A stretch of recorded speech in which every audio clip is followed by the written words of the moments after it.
One more time for a really hot host, guys. Distractingly hot. I've been spending a lot of time with my 5-year-old niece recently, and it's taught me a really valuable life lesson. And that's that kids are assholes. She came up to me the other week, running up to me and saying, "Uncle Alex, I found you in Candyland! I found you in Candyland!" And I'm like, "What the fuck are you talking about?" I look at the board and she's pointing at Gloppy the chocolate monster.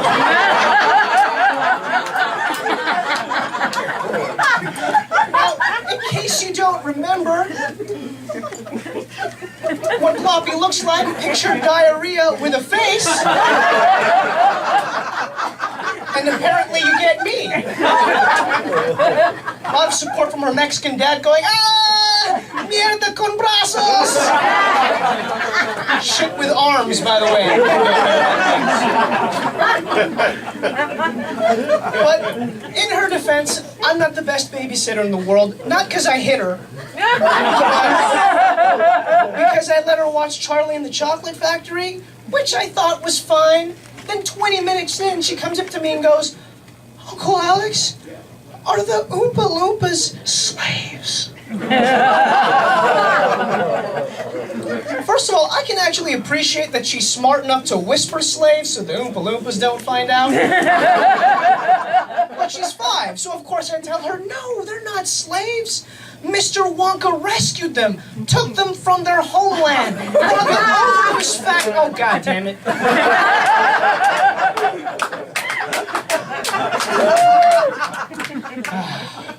So, a lot of people don't know this about me, mostly because I'm not famous. But I endured a childhood trauma. I grew up with Filipino parents and family.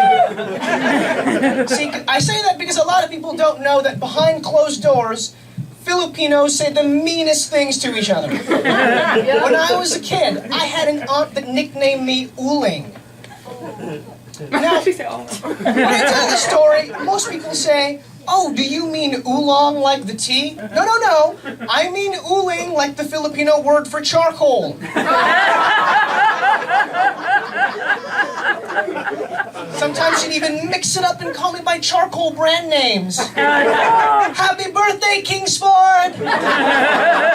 Here's your present, sunblock!"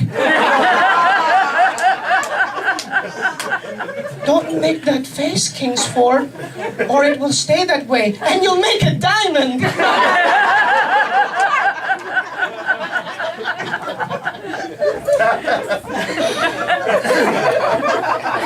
Just had a family reunion recently.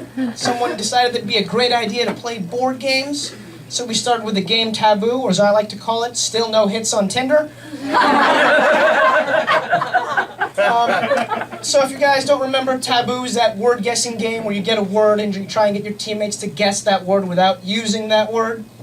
So it's my mom's turn to give out clues. She gets her word, and the only thing she says is, "No, but Alex is." All of a sudden, my dad, who never says anything, jumps out and he's like, "Short, dark, unsuccessful."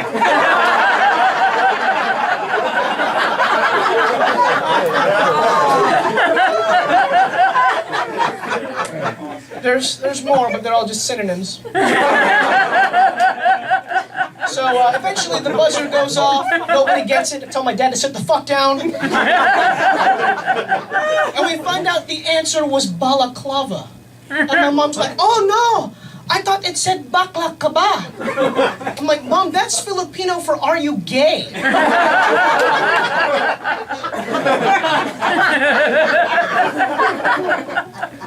So I live with my parents, ladies. And I'm beginning to feel like my mom's a little disappointed in me. Mostly because I've developed a tolerance to rat poison. But I came home recently and I found a box of bullets in my room. And when I asked her about it, she said, "I thought they might explode." "So why did you put them next to my pillow with a note that said, 'Die, you disappointment, die, die, die'?" P.S. We're out of rat poison. So I'm short, in case there are any blind people here tonight. And I get it. Being short's not cool. The smallest size you can get at Starbucks is tall. All the best alcohol is on the top shelf. Apparently it's called the doggy style position and not the one with the phone books.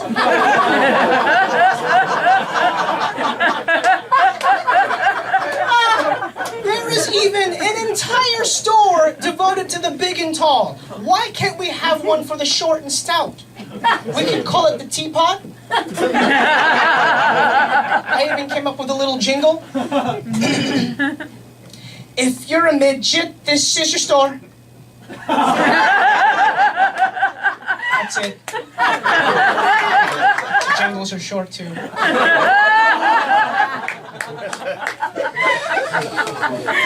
Had an interesting week last week. Went out with a friend of mine that I've known for over 10 years, and I confessed to her that I was in love with her. Yeah. Gave me this big, beautiful smile, put her hand on my shoulder, and told me, "Lo siento." I'm pretty sure that when I put my heart out there, that I didn't press 2 for Espanol. And the best part is she told me that any girl would be lucky to have me. You know how I know that's bullshit? I went to the grocery store last week, and I saw the biggest, sweetest looking peach I've ever seen. You know what I didn't do that day? Leave it there and say, someone's gonna be really lucky to have that peach.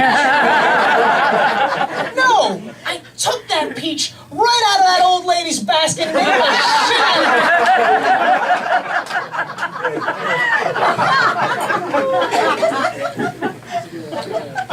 God. So, I am single, ladies. I'm on OkCupid, and I made a terrible mistake. I put down in my profile that I love food instead of I'm a foodie. Now, in terms of the matches you get, there's a slight difference between the two. It's about 200 pounds. So right now I'm matched up with a lovely young lady that goes by Easy Bake Lovin'. Didn't even have a profile. She just put up her favorite recipe for ice cream cake. Step 1, purchase 24 ice cream sandwiches. Step 2, stack them up into a cake-like formation. Step 3, bon appetit. Icing optional. So after those 7 dates, I decided to try out Tinder, which was terrible. Yes, oh, you know, he swiped left on me, I can tell. But it sucked, because you know what my problem is? I'm having trouble finding girls with common interests. Because most girls in LA are honestly into things like yoga, hiking, better-looking men.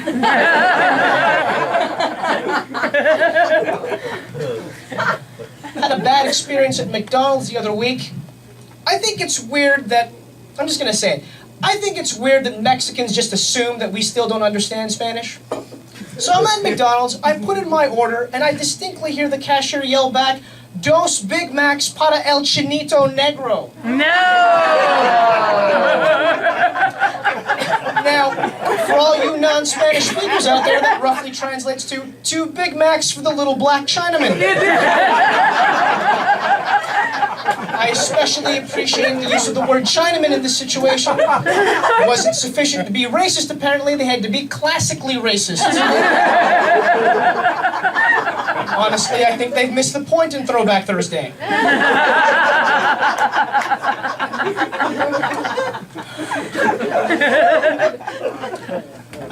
So, a friend of mine convinced me to try this singles mixer here in Burbank called Singles Awareness Day. You know, because it's not bad enough that I'm lonely. Now it sounds like I have a disease. Also, nobody noticed that Singles Awareness Day creates the acronym SAD?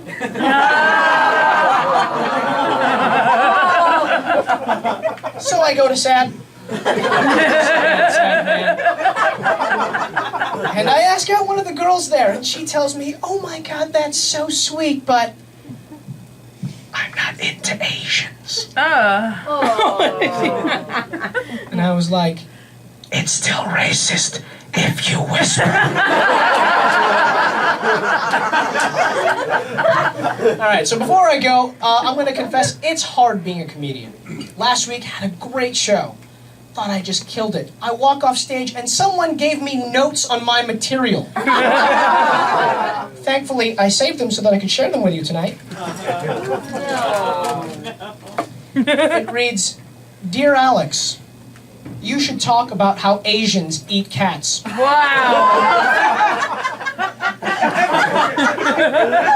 Second, don't forget about all the small Asian penis jokes. Those are classics.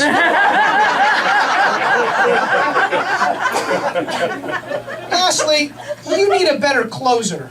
Perhaps you could say something like, sing song ching chong, and then bow to the audience. Hope this helps. Love, Mom.